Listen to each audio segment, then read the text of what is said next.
क्या भारत और चीन युद्ध के मुहाने पर हैं? क्या भारत को चीन के साथ एलएसी और पाकिस्तान के साथ एलओसी दोनों पर युद्ध के लिए तैयार रहना होगा? क्या यह आधुनिक भारत अब भी 1962 का भारत है? क्या चीन खुद को बेहतर साबित करने के लिए ये सब कर रहा है या उसका मकसद सिर्फ भारत को भयभीत करना है?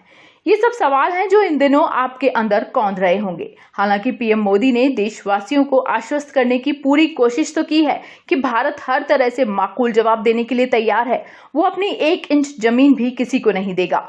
इसके लिए रक्षा बलों को हर स्थिति से निपटने के लिए खुली छूट भी दी गई है। पीएम का यह बयान एक तरह से भारतीय सेनाओं की मजबूती को भी बयां करता है कि हमारे युद्ध की तैयारियों का जमीनी स्तर क्या है।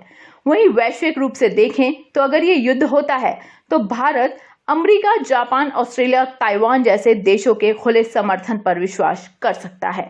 रक्षा विशेषज्ञों का तो यहां तक कहना है कि भारत को यूके, फ्रांस और जर्मनी का बिना शर्त समर्थन मिलेगा, क्योंकि ये देश कोरोना वायरस से आई विपदा को लेकर वैसे ही गुस्से में हैं। रही बात रूस की, तो बेशक चीन रूस का मित्र माना जाता है, लेकिन रूस के भारत के साथ भी बेहतर संबंध है। भारत के साथ रूस का सामरिक रक्षा सहयोग है। विशेषज्ञों का कहना है कि अब पीएम मोदी को अपने दावों के अनुरूप कार्रवाई करने की आवश्यकता है। वे अब एक बड़ी जिम्मेदारी निभा रहे हैं।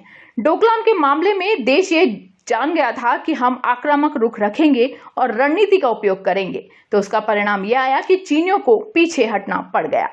अब चीन को भी ये बात समझनी होगी कि भारत किसी भी तरह से झुकने वाला नहीं है। हाल ही में हार्वर्ड यूनिवर्सिटी में एक अध्ययन किया गया है।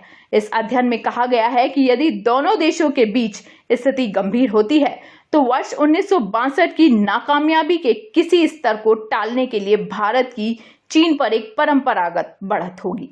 हाल ही में हार्वर्ड यूनिवर्सिटी में भारत और चीन को लेकर एक अध्ययन किया गया है। हार्वर्ड कैनेडी स्कूल के Bellfort centre for science and international affairs द्वारा प्रकाशित रिसर्च पेपर में भारत और चीन की सामरिक क्षमताओं का तुलनात्मक विश्लेषण किया गया है।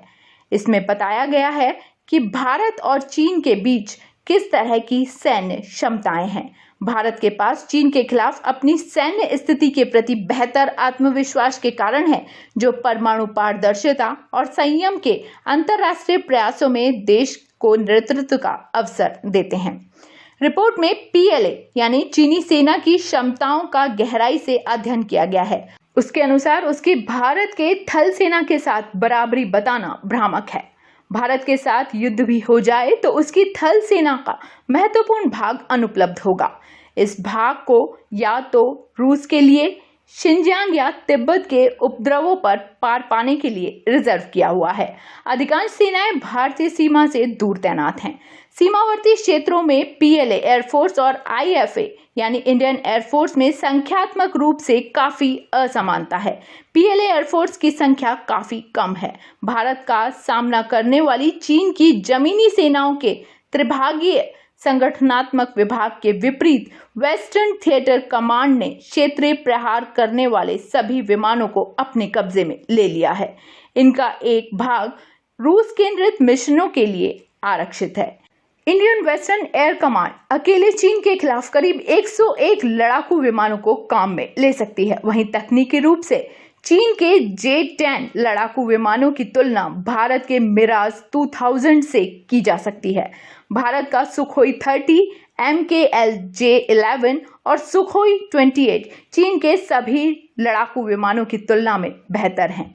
चीन के पास कुल मिलाकर 101 4th जनरेशन के लड़ाकू विमान है, जिसका एक हिस्सा रूसी डिफेंस के लिए सुरक्षित रखना है, जबकि भारत के पास इसकी समकक्षता वाले 122 विमान हैं, जो सब के सब चीन के खिलाफ काम लिए जा सकते हैं।